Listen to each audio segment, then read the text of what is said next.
Hello friends, my name is Deepmala and welcome to my channel. Friends, आज हम DElEd 4th semester के लिए हिंदी के आज बहुविकल्पी प्रश्नों को करेंगे, जो कि आपके एग्जाम्स के लिए बहुत ही ज़्यादा महत्वपूर्ण हैं। बिना देरी किए हुए चलिए अपने पहले प्रश्न पर आते हैं।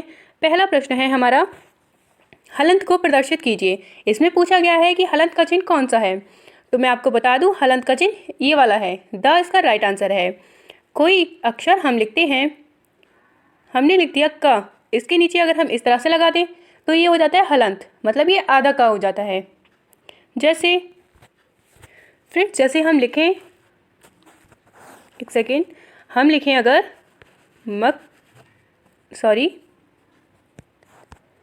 मक्का, मक्का, ये हम लिखते हैं मक्का, और हलंत लगाने के बाद इसको ऐसे लिखा जाएगा म क हलंत और क। तो ये जो हलंत है ये आधा अक्षर को प्रदर्शित करता है। ये भी सही है और ये भी सही है। चलिए आगे देखते हैं। तो इसका राइट आंसर हमारा हो जाएगा द। और भी मैं ये चिन्ह बता देती हूँ। इस चिन्ह को बोलते हैं विस्मयादि बोधक चिन्ह, ये है प्रश्नवाचक चिन्ह, और ये है इंग्लिश में इसको डैश बोलते हैं, इसको सामासिक चिन्ह भी बोला जाता है। चलिए अगला क्वेश्चन देखते हैं। अगला क्वेश्चन है, मौन पठन के दोष हैं। मौन पठन के दोष हैं। मौन पठन के दोष कौन कौन से हैं? भयभीत होकर पढ़ना, आशंकित होकर पढ़ना, ध्वनि को नाक द्वारा निकालना, या उपयुक्त सभी। फ्रेंड्स, ये जो तीन ऊपर के जो ऑप्शन हैं ये सभी सही हैं। मौन पठन के दोष यही हैं, भयभीत होकर पढ़ना, आशंकित होकर पढ़ना, ध्वनि को नाक द्वारा निकालना। आंसर इज उपयुक्त सभी। अगला क्वेश्चन देखते हैं। संस्कृत वर्णमाला को कितने भागों में बांटा गया है? तो संस्कृत वर्णमाला को 4 भागों में बांटा गया है। कौन कौन से? एक तो हमारा है स्वर, दूसरा है व्यंजन, और तीसरा है अनुस्वार, और चौथा हमारा है विसर्ग। ये हो गए हमारे 4 भाग। संस्कृत वर्णमाला को कितने भागों में बांटा गया है? 4 भागों में बांटा गया है। अगला क्वेश्चन देखते हैं। मौखिक पठन के तत्व हैं। मौखिक पठन के तत्व: क शुद्ध उच्चारण, ब स्पष्ट स्वर, स मधुर ध्वनि, द उपयुक्त सभी। फ्रेंड्स, इसका आंसर होगा उपयुक्त सभी। मौन पठन के तत्व शुद्ध उच्चारण भी है, स्पष्ट स्वर भी है, और मधुर ध्वनि भी है। अगला क्वेश्चन देखते हैं। किसी भी भाषा को सीखने का महत्वपूर्ण साधन है। किसी भी भाषा को सीखने का महत्वपूर्ण साधन क्या हो सकता है? समाचार पत्र, दूरदर्शन, पत्र पत्रिकाएं, या साहित्य। तो किसी भी भाषा को सीखने का महत्वपूर्ण साधन है समाचार पत्र। अगला क्वेश्चन है, कबीर की प्रमुख रचना है। कबीर की प्रमुख रचना कौन कौन सी हैं? साखी है, सूरसागर है, मेघनाथ है, प्रिय प्रवास है। तो फ्रेंड्स, आपको बता दूं कि कबीर की जो रचना है उसका नाम है साखी। सूरसागर तो सूरदास की रचना है, आप जानते ही होंगे। चलिए अगला क्वेश्चन देखते हैं। ज्ञानश्री शाखा के प्रधान कवि थे। ज्ञानश्री शाखा के प्रधान कवि कबीरदास जी थे। ज्ञानश्री शाखा के प्रधान कवि कौन थे? कबीरदास जी। अगला क्वेश्चन देखते हैं। अगला क्वेश्चन है, जयशंकर प्रसाद की प्रमुख रचना बताइए, कौन सी थी इसमें? मंगलघट, विश्व वेदना, ध्रुव स्वामिनी, या इनमें से कोई नहीं? तो फ्रेंड्स, इसका आंसर होगा ध्रुव स्वामिनी। राइट आंसर इज ध्रुव स्वामिनी। चलिए अगला क्वेश्चन देखते हैं। अगला क्वेश्चन है, मैथिली शरण गुप्त का खंड काव्य क्या है? मैथिली शरण गुप्त का खंड काव्य क्या है? पंचवटी है, इरावती है, प्राणापाण है, या इनमें से कोई नहीं है? तो फ्रेंड्स, इसका राइट आंसर होगा पंचवटी। पंचवटी इसका राइट आंसर है। मैथिली शरण गुप्त का खंड काव्य पंचवटी। चलिए अगला क्वेश्चन देखते हैं। अगला क्वेश्चन है, महादेवी वर्मा की प्रमुख रचना कौन सी है? कुकुरमुत्ता, प्रहलाद, यामा, रेणुका। फ्रेंड्स, इसका राइट आंसर होगा यामा।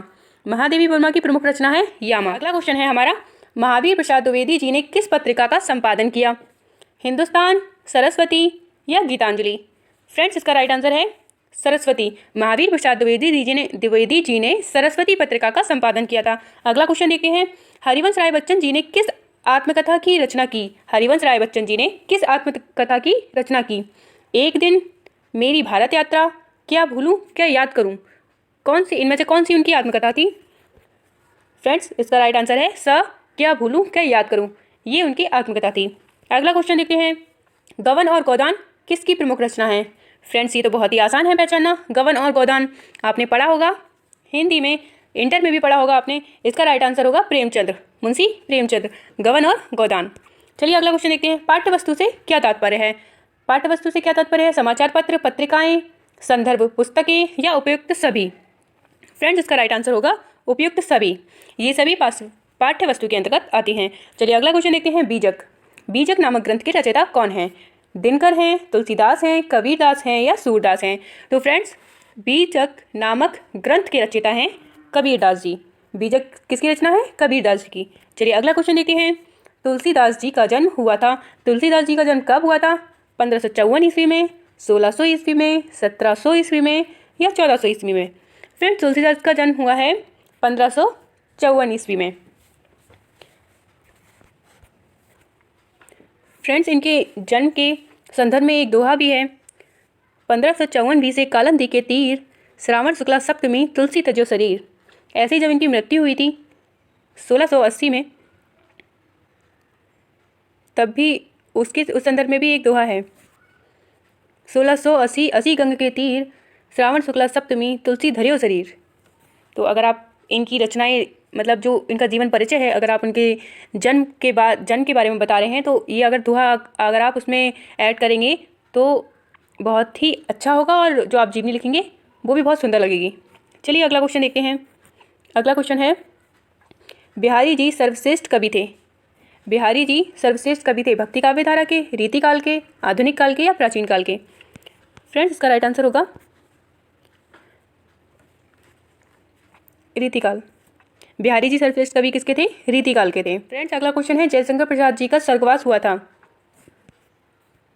1937 में, 1987 में, 1940 में या 1950 में? फ्रेंड्स, इसका राइट आंसर होगा 1937।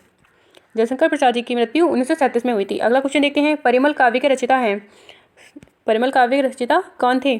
कबीरदास जी थे, बाबू गुलाब राय थे, महादेवी वर्मा थी या सूर्यकांत त्रिपाठी निराला जी थे? फ्रेंड्स, इसका राइट आंसर होगा सूर्यकांत त्रिपाठी निराला।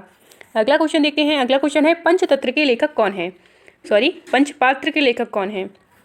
पंचपात्र के लेखक कौन है? श्री पद्मलाल पुन्नालाल बख्शी, वाजपेयी जी, डॉक्टर नगेंद्र या मिश्र जी? फ्रेंड्स, इसका राइट आंसर होगा श्री पद्मलाल पुन्नालाल बख्शी। पंचपात्र के लेखक कौन है? Shri Padmalal Punnalal Bakshi. I hope friends आपको क्वेश्चंस अच्छे लगे होंगे और आप ऐसे ही अपनी एग्जाम्स की तैयारी करते रहिए। ऐसी और भी क्वेश्चंस लेकर आऊँगी आपके लिए। चलिए मिलते हैं अपने नेक्स्ट वीडियो में। Thanks for watching.